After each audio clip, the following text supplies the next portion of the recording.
మహిళలు ముఖ్యంగా పెళ్ళైనటువంటి ఆడవాళ్ళు ఎక్కువగా అత్తవారింట్లో ఈ గృహహింస ఎదుర్కోవడం అనేది తరచుగా మనం చూస్తూ ఉంటాం. గృహహింస నుంచి రక్షణ కల్పించేందుకు ప్రత్యేకమైనటువంటి డొమెస్టిక్ వైలెన్స్ యాక్ట్ ఉన్నప్పటికీ కూడా చాలామంది ఇంకా ఈ గృహహింసను ఎదుర్కొంటూనే ఉన్నారు. ఈ నేపథ్యంలో వాళ్ళకు రక్షణ కల్పించేందుకు ప్రత్యేకంగా కొంతమంది అధికారులను కూడా ఆయా రాష్ట్ర ప్రభుత్వాలు ఏర్పాటు చేయాలంటూ కూడా సుప్రీంకోర్టు ఈ మధ్యనే సూచించింది. ఈ నేపథ్యంలో అసలు ఈ కేసు ఎవరు వేయొచ్చు, దీని కింద ఎలాంటి రిలీఫ్స్ లభిస్తాయి తెలుసుకునే ప్రయత్నం చేద్దాం. మనతో మాట్లాడాలనుకున్నారు హైకోర్టు న్యాయవాది బాలకృష్ణ గారు. ఒకసారి మాట్లాడు. అంటే ఈ డొమెస్టిక్ వైలెన్స్ అనేది ఎప్పుడు వింటూనే ఉంటాం ఆడవారికి సంబంధించి. యాక్చువల్గా అసలు ఈ డివిసి యాక్ట్కి సంబంధించి ఈ డొమెస్టిక్ వైలెన్స్ అంటే ఏంటి, ఎవరు ఈ కేసులు ఫైల్ చేయొచ్చు? రైట్. ముందుగా మతాలకు అతీతంగా ప్రతి మహిళకి కూడా గృహహింస అంటూ ఎదురైతే వాళ్ళకంటూ అన్ని రకాల రిలీఫ్స్ అందించేటువంటి చట్టమే ఈ డొమెస్టిక్ వైలెన్స్ యాక్ట్. అయితే మీరు చెప్పిన దాంట్లో ఒక చిన్న కరెక్షన్. కేవలం పెళ్ళైనటువంటి మహిళలకు మాత్రమే ఈ చట్టం రిలీఫ్స్ ఇవ్వదు. పెళ్ళైనటువంటి మహిళలు అవ్వచ్చు, పెళ్ళి కానటువంటి ఆడపిల్లలు అవ్వచ్చు. ఫర్ ఎగ్జాంపుల్, పెళ్ళి కానటువంటి ఆడపిల్లలు కూడా తమ తల్లిదండ్రుల నుండి వాళ్ళు కానీ గృహహింసకు కానీ గురైతే ఆ లేడీకి కూడా ఈ చట్టం ప్రకారం కేసు వేయచ్చు. ఒక 4 డిఫరెంట్ రిలీఫ్స్ పొందేటువంటి అవకాశం ఉంది. సో పెళ్ళైనటువంటి మహిళ, పెళ్ళి కానటువంటి మహిళలు అందరూ కూడా ఎవరైతే గృహహింస ఎదుర్కొంటారో వాళ్ళందరూ కూడా ఈ చట్టం కింద కేసు వేసి ఒక 4 డిఫరెంట్ టైప్స్ ఆఫ్ రిలీఫ్స్ పొందేటువంటి అవకాశం ఉంది. అయితే ముందుగా అసలు గృహహింస అంటే ఏంటో కూడా సెక్షన్ 2 ఆఫ్ డొమెస్టిక్ వైలెన్స్ యాక్ట్లో డిఫైన్ చేయడం జరిగింది. For example, physical, sexual, verbal, emotional, economic abuse అంటూ జరిగితే దీన్ని డొమెస్టిక్ వైలెన్స్గా పరిగణిస్తారు. అయితే ఈ డొమెస్టిక్ వైలెన్స్ ఒక domestic relationship and in shared house hold జరిగి ఉన్నప్పుడు మాత్రమే ఆ బాధిత మహిళకి ఈ చట్టం ప్రకారం రిలీఫ్స్ ఉండేటువంటి అవకాశం ఉంది. సో కేవలం వీళ్ళు ఈ పరిస్థితుల్లో ఈ చట్టం ప్రకారం రిలీఫ్ కోరేటువంటి అవకాశం ఉంది. ఓకే, అంటే జనరల్గా గృహహింస అంటే కొట్టడం అనేది చాలామంది భావిస్తూ ఉంటారు. సో కొట్టడమే అంటే శారీరకంగా హింసించడమేనా, లేదంటే ఇంకా ఎలాంటి యాక్ట్స్ అనేది ఈ గృహహింస కింద? కేవలం శారీరక హింస మాత్రమే కన్ఫైన్ అవ్వట్లేదు ఈ గృహహింస చట్టం. Physical abuse, emotional abuse, verbal abuse, sexual abuse, ఇలాంటి ఏ విధమైనటువంటి అబ్యూస్ జరిగినా సరే ఈ చట్టం ప్రకారం కేసు వేసి రిలీఫ్ పొందేటువంటి అవకాశం ఉంది. ఓకే, అంటే మెయిన్గా రిలీఫ్ అంటే ఎలాంటి రిలీఫ్? అంటే క్రిమినల్ ప్లస్ సివిల్ రెండు కలిపి ఉన్నాయి కాబట్టి ఎలాంటి రిలీఫ్ లభిస్తుంది? ఈ చట్టం ప్రకారం మొత్తం కూడా 4 డిఫరెంట్, ఇంకా కరెక్ట్గా చెప్పాలంటే 5 డిఫరెంట్ టైప్స్ ఆఫ్ రిలీఫ్స్ ఉంటాయి. For example, section 18 of this act ప్రకారం ప్రొటెక్షన్ ఆర్డర్స్. ఫర్ ఎగ్జాంపుల్, భర్త కుటుంబీకులు లేదా ఆ లేడీ యొక్క తల్లిదండ్రులు ఆ డొమెస్టిక్ రిలేషన్షిప్లో ఫ్రీక్వెంట్గా ఏమైనా కొడుతూ, దూషిస్తూ, బెదిరిస్తూ ఉంటే అలా జరగకుండా దాన్ని నిషేధిస్తూ ప్రొటెక్షన్ ఆర్డర్స్ ఇష్యూ చేసేటువంటి అవకాశం సెక్షన్ 18 ప్రకారం ఉంది.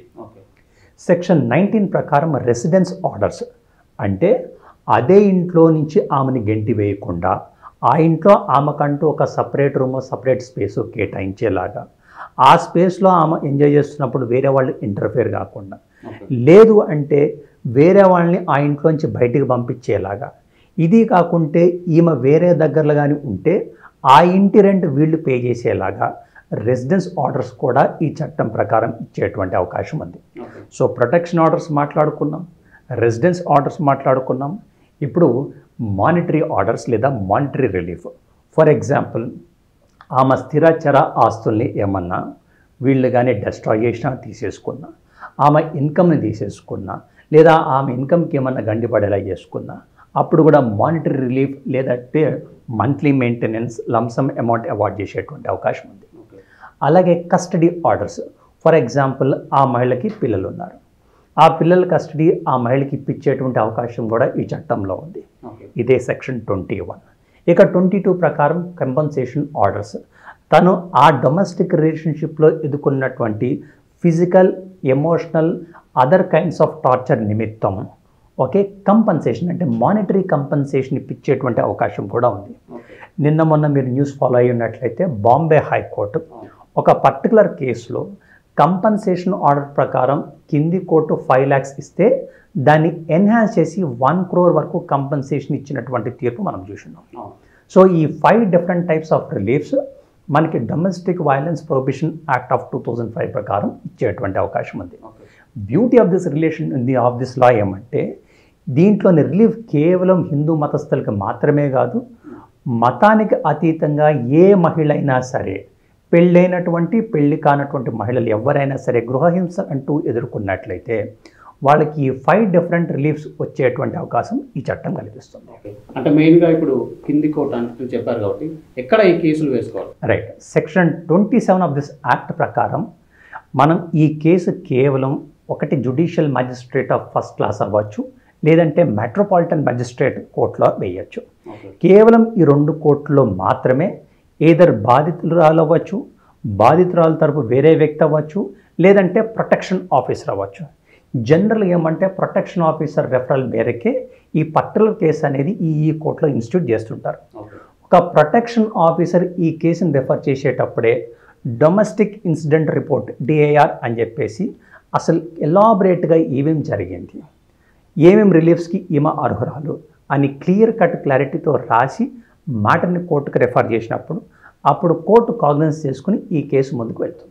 అంటే జనరల్గా ఈ డొమెస్టిక్ వైలెన్స్ యాక్ట్ సంబంధించి దీనికి ఏమైనా ఏజ్ లిమిట్ అనేది ఏమైనా ఉంటుందా? అంటే మైనర్ అని మేజర్ ఇట్లా ఏజ్ లిమిట్ ఏమైనా ఉంటుంది? జనరల్ ఏమంటే మేజర్ మహిళలు మాత్రమే ఈ చట్టం ప్రకారం కేసు వేసేటువంటి అవకాశం ఉంది. ఫర్ ఎగ్జాంపుల్ 18 ఏళ్ళు లోపల ఉన్నటువంటి మహిళలు వాళ్ళని అడల్ట్స్గా కన్సిడర్ చేయరు, వాళ్ళని చిల్డ్రన్గా కన్సిడర్ చేస్తారు. సో అక్కడ గృహహింస చట్టం వర్తించేటువంటి అవకాశం లేదు. ఓకే.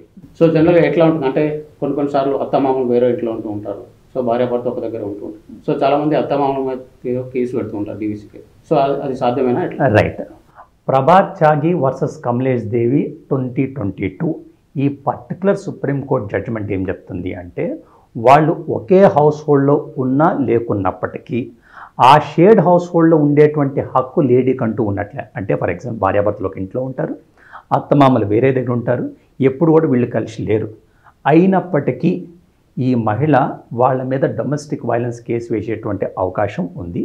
ఇది సుప్రీంకోర్టు 2022లో కేటగారికల్గా క్లారిఫై చేసింది. ఓకే. అంటే ఇప్పుడు మనం 498 చూస్తూ ఉన్నాం, అది చాలా మిస్యూజ్ అవుతుంది అనేది. సో ఇక్కడ కూడా అలాంటి తప్పుడు కేసులు పెట్టేటువంటి అవకాశం ఉంటుంది. మహిళా సాధికారిత కోసం అవ్వచ్చు, మహిళల్ని రక్షించటం కోసం అవ్వచ్చు, ఈ ఉద్దేశంతో తీసుకొచ్చినటువంటి అనేక చట్టాలు వాటిని ఉపయోగించడం కన్నా దుర్వినియోగం చేసినటువంటి సందర్భాలే అనేకం ఉన్నాయి. జనరల్గా ఏమంటే ఈ చట్టం యొక్క ఉద్దేశంలో లోతుపాతుల్లోకి వెళ్తే ఏ ఉద్దేశంతో ఈ చట్టం తీసుకొచ్చారో చాలా మటుకు ఆ ఉద్దేశానికి తూట్లు పడుస్తూ దీన్ని కూడా దుర్వినియోగం చేసినటువంటి దాఖలాలు అనేకం ఉన్నాయి. బట్ పార్లమెంట్ అయితే ఒక సదుద్దేశంతో మహిళల భద్రత కోసం, మహిళల్ని గృహహింస నుండి కాపాడాలనే ఉద్దేశంతో ఈ చట్టం తీసుకురావడం జరిగింది. సో దీని అంటే ఒకవేళ అది తప్పుడు కేసు అని పెట్టారని భర్త భావిస్తుంది, సో దాన్ని ఎట్లా స్వాధీనించుకోవడం? రైట్. మొన్నటి వరకు కూడా హైకోర్టు సెక్షన్ 482 ఆఫ్ సిఆర్పిసి లేదా కొత్తగా వచ్చిన చట్టం బిఎన్ఎస్ఎస్లోని 528 ప్రకారం క్వాష్ చేయొచ్చా లేదా అనేటువంటి కాంట్రడిక్టరీ జడ్జ్మెంట్స్ ఉండేవి. అయితే ఒక 2 రోజుల క్రితమే సుప్రీంకోర్టు కేటగారికల్గా క్లారిఫై చేసింది. 482 ఆఫ్ సిఆర్పిసి అవ్వచ్చు, లేదంటే 528 ఆఫ్ బిఎన్ఎస్ఎస్ అవ్వచ్చు. హైకోర్టుకు ఉన్నటువంటి ఇన్హరెంట్ ఎక్స్ట్రాడినరీ పవర్స్తోని ఈ పర్టికులర్ కేసుని వాళ్ళు క్వాష్ చేసేటువంటి అధికారం కూడా ఉంది. అయితే is a matter of general rule, జనరల్గా ఇలాంటివి క్వాష్ చేయకూడదు. ఎక్కడైతే గ్రాస్ అబ్యూస్ ఆఫ్ లా జరిగిందో, ఎక్కడైతే ఈ చట్ట దుర్వినియోగం ప్రస్ఫుటంగా కనపడుతుందో అలాంటి కేసెస్లో హైకోర్టు ఖచ్చితంగా తనకున్నటువంటి అపరిమిత అధికారాలను వాడుతూ ఈ కేసుని క్వాష్ చేయొచ్చు అని చెప్పి సుప్రీంకోర్టు క్లారిఫై చేసింది. ఓకే. అంటే మెయిన్గా ఇప్పుడు మహిళలకు సంబంధించి అందరూ 498 గురించి ఎక్కువ మాట్లాడుతారు, అంటే గృహహింస కానివ్వండి, వరకట్న వేధింపులు. సో దానికి దీనికి మెయిన్గా ఉన్నటువంటి తేడాలు, ప్రైమరీ డిఫరెన్స్ ఏమంటే 498A అనేది కేవలం criminal in character. Versus DVC తీసుకుంటే ఒక ప్రొటెక్షన్ ఆర్డర్స్ మినహాయిస్తే మిగిలినటువంటి రిలీఫ్స్ అన్నీ కూడా సివిల్ ఇన్ నేచర్. గృహహింస అని చెప్పేసి దాంట్లోనే ఉంది. అంటే with in the settings of 4 wall ఆ డొమెస్టిక్ రిలేషన్షిప్లో జరిగినటువంటి ఒక ఇష్యూ కాబట్టి ఇది ప్రిమార్లీ సివిల్ ఇన్ క్యారెక్టర్. ఒక్క ప్రొటెక్షన్ ఆర్డర్ మాత్రమే కొంత క్రిమినల్ కాంటోర్స్ ఉంటాయి. ఒకటే మహిళ ఈ 498 ప్లస్ ఈ 2 డీవీసీ 2 కేసులు వేసేటువంటి అవకాశం ఉంది. అనేక సందర్భాల్లో వేశారు కూడా. ఓకే. సో ఇప్పుడు ఒక కపుల్కి సంబంధించి ఆల్రెడీ డైవర్స్ ప్రొసీడింగ్ నడుస్తున్నాయి, సో దాంట్లో కూడా ఈ డీవీసీ కింద రిలీఫ్ అడిగేటువంటి అవకాశం. రైట్. ఫర్ ఎగ్జాంపుల్ FCOP అవ్వచ్చు, HMOP అవ్వచ్చు, ఒక డైవర్స్ పిటిషన్ ఫైల్ చేశారు. అదనంగా సపరేట్గా డీవీసీ వేసుకోవాల్సిన అవసరం లేదు. Section 26 of domestic violence prohibition act of 2005 ప్రకారం ఫర్ ఎగ్జాంపుల్ ఎఫ్సిఓపియో హెచ్ఎంఓపియో జరుగుతుంది. దాంట్లోనే ఒక ఐఏ ద్వారా నేను చెప్పినటువంటి ఈ 5 రిలీఫ్స్లో ఏదో ఒక రిలీఫ్ అడుగుతూ మీరు ఇంకొక ఐఏ వేసుకోవచ్చు. ఫర్ ఎగ్జాంపుల్ డివోర్స్ కోరుతూ ఎఫ్సిఓపి ఫైల్ అయ్యింది, అందులోనే ఒక ఐఏ ద్వారా కంపన్సేషన్ ఆర్డర్ అడగచ్చు, అందులోనే ఒక ఐఏ ద్వారా రెసిడెన్స్ ఆర్డర్ అడగచ్చు, అందులోనే ఒక ఐఏ ద్వారా మన ప్రొటెక్షన్ ఆర్డర్ కూడా అడగచ్చు. అప్పుడు మనం ఇంతకుముందు ఒక కేసు గురించి మాట్లాడు, ₹1,00,00,000 కాంపెన్సేషన్. సో అంటే అది ఆమె 20 ఇయర్స్ పాటు గృహహింసను ఎదుర్కొన్న తర్వాత కేసు పెట్టారు. సో దీనికి ఏమైనా లిమిట్ ఉంటుంది అంటే లాస్ట్ టైం జరిగినటువంటి యాక్టివిటీ ఆధారంగా పెట్టచ్చా లేదంటే ఎట్లా ఉంటుంది? లేదు, చిన్న క్లారిఫికేషన్ అండ్ కరెక్షన్ ఏమంటే 20 ఇయర్స్ తర్వాత కేసు పెట్టడం కాదు, వాళ్ళు 20 ఇయర్స్ డొమెస్టిక్ రిలేషన్షిప్లో ఉన్నారు. ఓకే, ఫైనల్గా ఆమె పెట్టింది, ఆమె క్లియర్ కట్గా ఎస్టాబ్లిష్ చేయలేకపోవటం వలన సుప్రీంకోర్టు దీన్ని క్వాష్ చేయాలి అని చెప్పడం జరిగింది ఈ పర్టికులర్ కేసులో. ఓకే, అది సో ఇది ఓవరాల్గా చూసుకున్నట్లయితే గృహహింసను ఎదుర్కొనేటువంటి మహిళలు అంటే కేవలం పెళ్ళైనటువంటి వాళ్ళే కాదు, సొంత ఇంట్లో ఉంటున్నటువంటి ఆడవాళ్ళు కూడా ఈ గృహహింసకు సంబంధించినటువంటి కేసు వేసుకోవచ్చని బాలకృష్ణ గారు అయితే చెప్తున్నారు. దీని ప్రకారం మహిళలకు 5 రకాలైనటువంటి రిలీఫ్స్ లభించేటువంటి అవకాశం ఉందని కూడా ఆయన అయితే చెప్తున్నారు. ఇక 498A సంబంధించి సో అది క్రిమినల్ కేసు అయితే దీంట్లో క్రిమినల్తో పాటు సివిల్ నేచర్ కూడా ఉంటుందని కూడా ఆయన అయితే స్పష్టం చేస్తున్నారు. బాలరాజు, శ్రవణ్, ఏబీ నాందజ్యోతి, హైదరాబాద్.